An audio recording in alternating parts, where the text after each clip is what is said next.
7강 식민지 교육에 저항하고 이념을 넘어 단결하다 라는 부분입니다.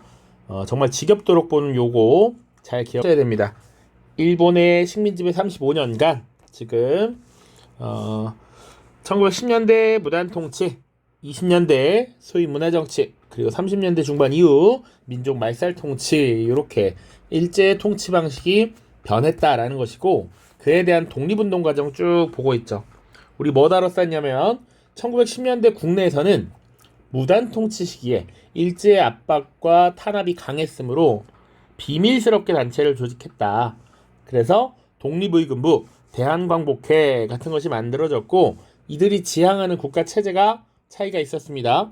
독립의금부 같은 경우는 복벽주의, 왕조 국가로 돌아가자라는 것이었고, 대한광복회는 공화정을 지향했습니다. 더 이상 왕이 없는 국민에 의한 국가를 지향했다. 자, 그리고 국외로 이주하는 사람들도 늘어났고요. 그렇게 국외로 떠난 사람들은 독립운동 기지를 건설하면서 독립운동을 준비했습니다. 그리고 우리 3.1운동이라고 하는 거 다뤘죠? 1차 대전이 끝나면서 당시 미국의 대통령이었던 윌슨이 민족 자결주의라고 하는 것을 내세웠어. 자, 이것의 영향을 또 받았고, 그리고 요 사이 시기에 러시아에서 혁명이 일어났는데 레닌이 식민지 약소국의 독립운동, 민족운동을 지원하겠다, 이런 것들의 영향을 받았죠. 3.1운동이 일어났다, 우리 쭉 살펴봤고, 그리고 우리 3.1운동의 영향으로 가장 중요한 거 두 가지. 독립운동을 체계적으로 지휘할 지도부가 필요해서 대한민국 임시정부가 수립되고 통합되었다.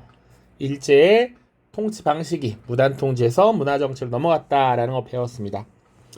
지금 이 부분이 이제 중요해. 20년대 우리의 대응. 준비를 마친 국외 지역에 독립군들이 무장독립투쟁을 벌였다라는 과정 쭉 봤었고요. 그리고 지난 6강에서는 이 독립운동이 이제 국내에서도 벌어지기 시작해. 문화정치 시기에 공개적인 활동이 일부 가능해진 한국인들을 중심으로 독립운동이 전개되는데, 민족의 독립, 이런 것들을 강조했던 민족주의 독립운동, 그리고 사회주의 독립운동이 있다, 이렇게 봤습니다. 그리고 우리가 흔히 얘기하는 뭐 좌파 우파 진보 보수의 개념이 아니고 사회주의 말고 나머지 모두를 민족주의라고 보시면 되겠습니다. 오늘 다룰 부분은 그럼 뭐냐, 지금 이렇게 다양한 국내의 독립운동이 전개되고 있는데, 3.1운동 때 우리 무슨 얘기했냐면 남녀노소할 것 없이 청년들도, 색깔 구분이 좀 되게 아예 다른 색을 쓰겠습니다. 청년들과 학생들도 여기 참여하면서 우리가 독립운동의 주체가 될 수 있구나 라는 것, 그리고 여성들도 마찬가지고요. 그리고 아동들도 참여하면서 아동들에 대한 인권 존중, 이런 게 강조됩니다. 또 민족주의, 사회주의 이렇게 결이 나뉘어서 독립운동을 하는데, 그렇게 하지 말고 민족 유일당을 결성해서 힘을 합쳐서 독립운동을 전개하자, 요런 것들이 쭉 다뤄질 겁니다. 요게 7강과 8강에 이어지는 내용이니까 8강에선 요걸 하지 않을게요. 쭉 다루도록 하겠습니다. 첫 번째, 그래서 학생들이 나옵니다. 학생들이 만세 시위를 주도했다. 3.1운동을 거치면서 어느 정도 교육을 받고 지식을 쌓은 학생들이 국가의 독립을 위해서 지금 앞장섰다라는 얘기죠. 첫 번째, 학생들의 저항 보겠습니다. 1920년대 조선총독부는 문화정치를 내세웠고요. 그래서 한국인들의 관습과 문화를 존중하겠다라고 했지만, 한국인과 일본인을 차별하는 교육제도는 바뀌지 않았습니다. 우리 문화정치의 실상과 그것이 왜 기만적인지 쭉 다뤘어요. 2차 조선교육령이라는 거 얘기했었죠. 2차 조선교육령이라는 걸 발표해서 분명 4년 동안 배우던 보통학교의 연한을 6년으로 늘려주긴 했어요. 그리고 지역마다 보통학교를 증설하긴 했습니다. 그러나 여전히 학습하는 주 내용은 보통교육에 초점이 맞춰져 있었어. 생활을 하고 직업을 갖는데 가장 기초적인 고급 지식이 아닌 이런 보통 수준의 지식을 가르치는 것이었고, 그리고 학비가 비싸서 사실은 잘 다니기 어려웠습니다. 뿐만 아니라 대학 설립에 대해서도 반대하는, 방해하는 이런 모습들이 있었다라는 거 우리 지난 강의에서도 봤습니다. 그러니까 이런 교육적 차별에 대한 저항, 이런 것들이 생겨나기 시작했어요. 학생들은 교육 환경의 개선, 그리고 교육기의 확대를 요구하면서 동맹휴학이라고 하는 것을 전개합니다. 자, 동맹휴학은 뭐냐? 학생들이 어떤 자신들의 주장을 관철시키기 위해서 지금 등교 혹은 수업을 거부하는 이런 움직임이죠. 그리고 당시에 사회주의 사상이 들어오면서 조선학생과학연구회라고 하는 학생운동단체가 결성되기도 합니다. 이거는 날개도 있지만 수도 경성에서 사회과학, 주로 사회주의 사상을 학습하기 위한 이런 목표를 가지고 있었다라고 보시면 돼요. 실제 3.1운동 이후에 동맹휴학 건수를 보면 이렇게 늘어나고 있는 모습을 쭉 볼 수 있죠. 얼핏 봐도 이렇게 늘어나고 있습니다. 당시 식민지 교육 차별에 대한 저항이라고 보시면 되겠습니다. 그래서 구체적으로 학생들이 중심이 되어서 일어난 독립운동이 뭐냐라고 하면 60만세운동이라는 걸 들 수 있습니다. 연도도 조금 기억해 두시고요. 1926년입니다. 그러면 3.1운동이 일어난 지 몇 년 만입니까? 3.1운동은 1919년이었습니다. 연도를 알고 계셔야 돼요. 내신 대비할 때. 그로부터 약 7년 정도 지났어요. 과정 봅시다. 1926년 순종이 세상을 떠났습니다. 그래서 당시 천도교, 조선공산당, 학생단체가 연대해서 만세 시위를 계획해요. 우리 3.1운동이 왜 일어났을까? 물론 이제 민족자결주의, 레닌의 지원 약속 이런 것도 있지만 직접적인 발단은 고종의 독살설이었잖아요. 그래서 고종이 죽었을 때 이에 대해서 장례를 치르고 이 운구행렬이 시내, 경성에 다시 쫙 돌 때 사람들 많이 모여있을 때 만세운동 했단 말이야. 그러니까 순종이 죽었을 때 그 기억이 떠올랐다라고 보시면 되죠. 자, 그리고 천도교라고 하는 건 동학이야. 우리 민족 종교이죠. 대표적인 민족주의 계열의 독립운동 세력이라고 볼 수도 있고요. 그리고 조선공산당이라는 건 전형적인 사회주의 계열의 단체이죠. 거기다 학생단체들이 연대하였습니다. 물론 이 계획이 사전에 발각되면서 천도교와 조선공산당 세력은 이 일을 일으키기 전에 이미 체포가 돼요. 그러니까 우리도 고종이 죽었을 때 그 기억을 되살려서 만세운동을 하니까 일본도 그걸 대비했다라고 볼 수 있죠. 그래서 체포되지 않은 학생단체를 중심으로 만세 시위가 준비되고 실제 전개가 되었다라고 보시면 되죠.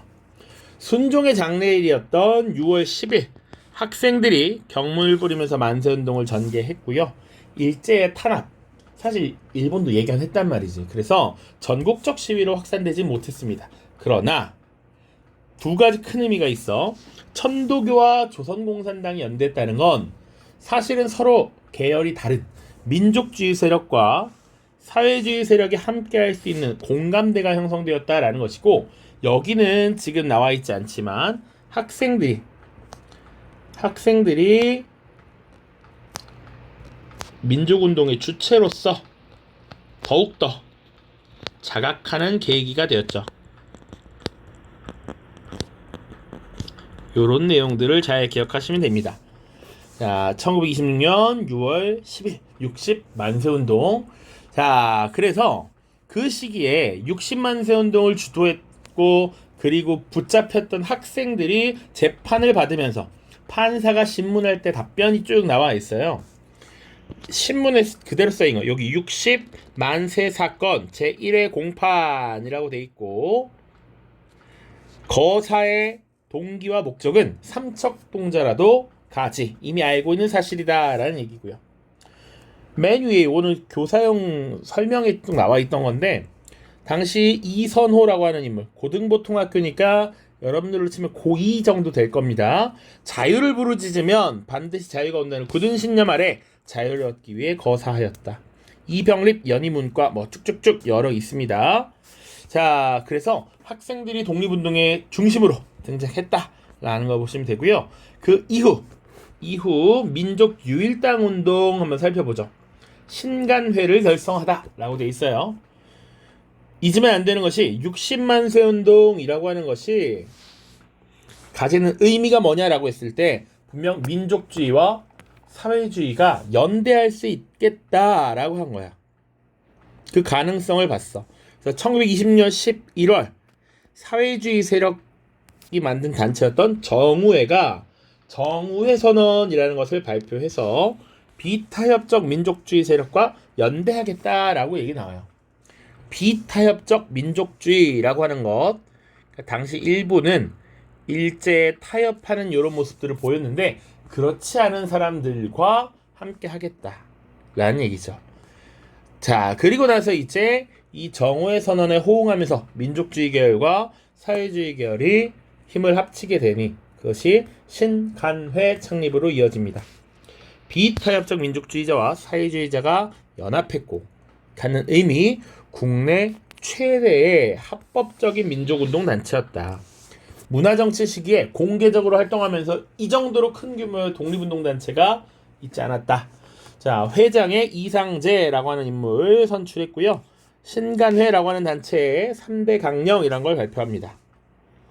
그래서 지금 신간회 창립의 직접적 배경이 됐던 정우회 선언부터 하나 보죠. 자, 민족주의적 세력에 대해서는 그 부르주아 민주주의적 성질을 명백하게 인식하는 한편 과정적 동맹자가 될 수 있음을 충분히 인정하면서 그것이 타락한 형태로 나타나지 않는다면 적극적으로 제휴하여 대중의 개량적 이익을 위해서도 이전의 소극적 태도를 버리고 분연히 싸워야 할 것이다. 자, 정우회라고 하는 단체는 사회주의 단체였고요. 사회주의자들은 평등한 사회를 만들기 위해서 지주와 자본가를 비롯한 자산가 계층, 그들을 부르주아라고 부른다고. 그들이 부르주아들이야 우리의 근본적으로는 적이 맞아라는 걸 인식하면서도 과정적 동맹자라는 것, 여기서 말하는 과정은 일본에 대한 저항이죠. 제국주의 일본에 대한 저항 혹은 독립이라고 단순하게 표현할 수도 있겠죠.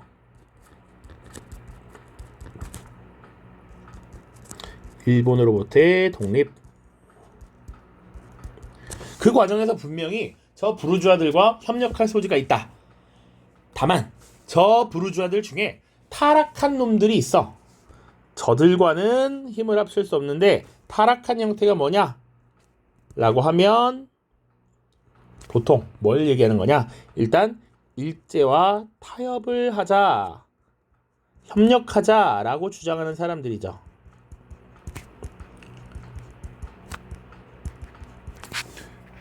보통 당시에 이런 움직임을 뭐라 그랬냐면 일본이 허락하는 내에서 우리 식민지 의회를 만들자라고 하는 자치운동 혹은 우리 식민지 대표가 일본 의회에 가서 의원 역할을 해야 된다라고 하는 참정권운동 이런 것들을 벌이게 됩니다. 이런 놈들을 타협한 놈들, 타락한 놈들이라고 봤다 라고 보시면 돼요. 조선일보의 기사에 실린 정우회 선언입니다.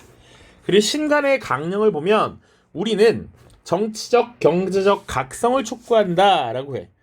일본의 이런 문화정치, 일부에게 기회를 주는 것에 속아 넘어가지 말자, 각성하자라는 거야. 그리고 일본이라는 공동의 적을 위해 우리는 단결하자라는 것이었고요. 그리고 기회주의, 어떤 자신의 일신의 영달을 위해서 여기 붙었다 저기 붙었다 하는 이런 기회주의자들, 이들을 부인한다. 타협적 민족주의자들을 지금 비판하는 것입니다. 자, 그래서 정우회, 비타협적 민족주의 세력, 기회주의 이런 거 가볍게 읽어보시면 됩니다. 자, 정우회라고 하는 단체만 다시 한번 보면 비타협적 민족주의 세력과 적극적 제휴를 중심으로 한 정우회 선언을 발표했다. 이것이 신간의 창립의 직접적인 배경이 되었다. 이들의 근본은 사회주의였는데 민족주의와도 결합할 수 있다라고 얘기한 것이고요. 비타협적 민족주의 세력이라고 하면 타협하지 않고 즉각 독립을 주장했다. 반대로 타협해서 자치권과 참정권을 획득하자고 주장한 놈들을 타협적 민족주의 세력이라고 한다. 그래서 이런 식으로 지금 도식화되어 있습니다. 3.1운동 이후에 우리의 독립운동은 사회주의 계열과 사회주의 계열이 아닌 우리 민족의 독립을 요구하는 민족주의 계열로 나뉠 수 있다. 사회주의 계열의 여러 세력은 조선공산당이라고 하는 정당을 조직했고요. 반면 민족주의 계열에서는 실력양성운동이라는 걸 펼쳤죠. 그 대표적인 사례 뭡니까? 물산장려운동, 그리고 밀립대학 설립운동, 또 문맹 퇴치운동 같은 것이 있죠.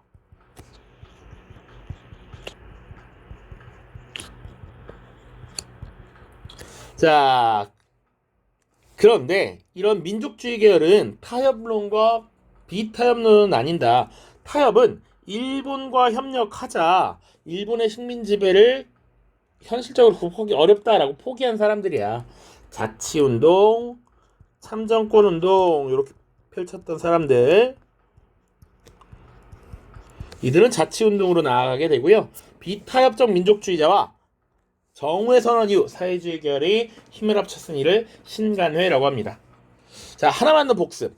조선공산당이 만들어지면서 사회주의가 빠르게 확산돼. 그래서 일제는 이들을 제압하기 위해서 치안유지법이라고 하는 것을 제정하기도 했습니다. 치안유지법 제정. 역시 1925년입니다. 다음 신간의 활동 보죠. 국내에서 가장 큰 규모의 합법적 정치단체였습니다. 140여 개의 지회를 줬고 회원은 무려 4만 명이었습니다. 그러니까 지금 일본이라고 하는 이런 공동의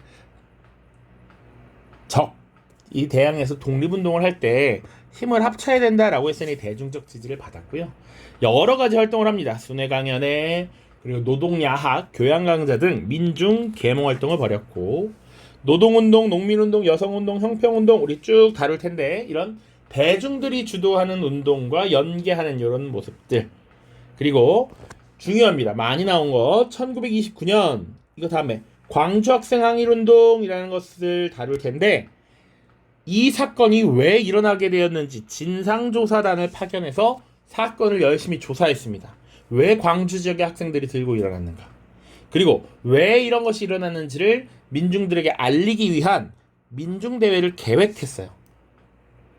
자, 그런데 이런 것들이 한국인들의 독립의식을 고취시킨다라고 생각한 일제가 신간의 주요 간부를 체포했고요. 결국 민중대회를 개최하는 데 실패합니다. 자, 그래서 신간에는 약 4년간 이렇게 활동을 하게 되는데 결국 이 단체의 말로는 어떻게 되었는가? 자, 새롭게 구성된 집행부 중 일부, 그러니까 민족주의 세력 중에 일부가 일제와 타협하려는 이런 모습을 보이고 이것에 대해서 사회주의자들이 격렬하게 반발합니다. 이런 상황 속에서 각 국가의 사회주의 운동을 지도하던 코민테른이라고 하는 세력이 있어요. 국제공산당 조직입니다. 코민테른이라고 하면 국제공산당 조직. 그래서 공산당 그리고 사회주의는 항상 단결 강조하잖아. 각국의 농민 노동자를 단결하는 이런 일종의 조직을 만든 것이죠. 그것이 코민테른이고 각 국가의 노동자 농민들이 어떻게 행동해야 되는지를 지령을 줘. 이들이 야 이제는 노동자와 농민들이 힘을 합쳐서 부르주아들과 싸워야 되는 시기야 라고 계급투쟁을 강조하는 것이죠. 그래서 이 신간회가 더 이상 지속될 수 어려웠습니다. 자, 일제와 타협하라는 이런 모습에 대해서 사회주의자들이 신간회를 해소하자라고 주장해. 그러니까 해체라는 표현과 조금 달리 쓴 겁니다. 자, 날개 10번에도 나와 있는데 신간회 조직을 발전적으로 정리해서 새로운 체제로 나아가자. 사회주의는 사회주의대로, 민족주의는 민족주의대로 더 발전적으로 나아가자. 이거 그만하자라고 하는 얘기였습니다. 1931년 결국 신간회 해소가 결정되었다. 자, 그럼에도 불구하고 이 신간에는 어떤 의미를 갖느냐? 이념과 노선을 뛰어넘은 민족 협동전선 혹은 민족 유일당을 추구했다라는 점에서 큰 의미가 있습니다. 다음 3번과 4번 이어서 보고 마무리를 짓죠. 3번 광주학생 항일운동이 일어난 이유는 무엇일까? 4번 전국의 학생과 시민이 참여하다. 그러니까 광주에서 학생들이 일본에 저항하는 운동을 벌였는데 그것이 전국으로 확산되었다라는 얘기입니다. 그러면 광주 학생 항일운동이 왜 일어났는가를 봐야겠죠. 1929년 10월 30일 당시 전라도 나주역에서 한일 학생 간의 충돌이 발생합니다. 자, 왜 일어나는지 나에게 조금 더 설명이 있으니까 보죠. 당시에 통학열차 개찰구에서 일본인 남학생이 한국인 여학생을 희롱하는 사건이 발생했고요. 이때 한국인 남학생과 일본인 학생들이 시비가 이제 발생한 것이죠. 그래서 싸움이 일어났고 그것을 처리하는 과정에서 경찰이 일방적으로 일본인 학생 편을 들니 한국인 학생들이 분노할 수밖에 없었다라는 겁니다. 그래서 당시 이 소식이 전달되면서 일종의 동맹휴학 그리고 이에 대한 저항 시위 이런 것들이 발생한 것이죠. 전개 과정 잘 보시면 11월 3일입니다. 11월 3일 광주 지역의 학생들이 민족차별 반대, 식민지 교육 철폐를 주장하며 거리 시위에 나서게 됩니다. 이때 독서회라고 하는 단체가 시위를 주도하게 되는데 독서회는 말 그대로 책 읽는 모임이라고 보시면 돼요. 각 학교마다 이게 트렌드였어. 일종의 동아리처럼 책을 읽고 그 느낌과 생각을 말하는 모임인데 주로 이때 같이 봤던 책이 사회과학, 사회주의 서적 이런 것들을 많이 보았습니다. 그래서 광주항일학생운동을 주도했던 독서회는 성진회라고 하는 독서회의 회원들이었고요. 주로 사회과학을 공부하는 이런 모임이었다라고 보시면 돼요. 자, 이런 광주 지역의 학생들의 시위가 커지자 일제는 광주에 휴교령을 내리고 시위를 주도한 학생들을 구속 처리하죠. 11월 12일이 되면 광주 지역의 학생들, 또 다른 학생들이 구속 학생을 석방하라 라는 것을 요구하면서 시위가 점차 확산되고 경찰이 이를 강경 진압하는 이런 과정까지 이르게 됩니다. 자, 그래서 광주와 전남 지역의 학생들이 동맹휴학 거리 시위에 나서게 되고요. 이렇게 일이 커지니까 우리 아까 다뤘던 신간회에서는 이 광주에 어떤 일이 일어나고 있는가를 조사하기 위해서 진상조사단을 파견했고 그리고 그것을 우리 한국인들에게 알리기 위한 민중대회를 준비를 했습니다. 자, 결국 시위는 전국으로 확산되었고요. 심지어 만주와 일본까지 확산이 되었죠. 그래서 이것이 갖는 큰 의미가 뭐냐라고 하면 학생이 주도하고 수많은 시민들이 참여해서 3.1운동 이후 일어난 최대 규모의 항일 민족운동이었다라는 겁니다. 그래서 우리가 11월 3일 여러분들 달력 한번 보시면 지금 뭐라고 지정되어 있냐면 학생 독립운동 기념일이라고 지정이 되어 있습니다. 예전에는 학생의 날이라고 불렀거든요. 학생들이 주도한 이 항일운동이 전국적인 시위로 확산되면서 학생이 민족운동의 주체로서 딱 자리매김했단 말이에요. 이것을 기념하기 위한 기념일이 지정되었습니다. 자, 요거 교과서 34쪽에 있는 자료인데요. 당시 인구 1만 명당 한국인과 일본인의 취학 학생 수야. 이미 2차 조선교육령으로 한국인의 교육 기회를 늘리겠다라고 했지만 현실적으로 이 한국인들의 취학 아동수를 보면 상대적으로 굉장히 적었다라는 거죠. 특히 초등교육기관 당시 일본인들은 소학교라고 했고요. 한국인들은 보통학교에 다녔죠. 그럼 초등교육기관에만 그나마 조금 갔지 지금 보시면 중학교, 실업학교, 사범학교, 전문학교 이라는 거의 가지 못했다. 1만 명당 5명이면 극히 적은 숫자죠. 그렇게 보시면 되겠습니다. 다음 시간에는 이제 이어서 사회운동, 그러니까 농민, 노동자 혹은 여성운동, 아동운동 그리고 신분차별을 받던 백정들의 형평운동 이런 것들 살펴보겠습니다. 고생 많았습니다. 안녕.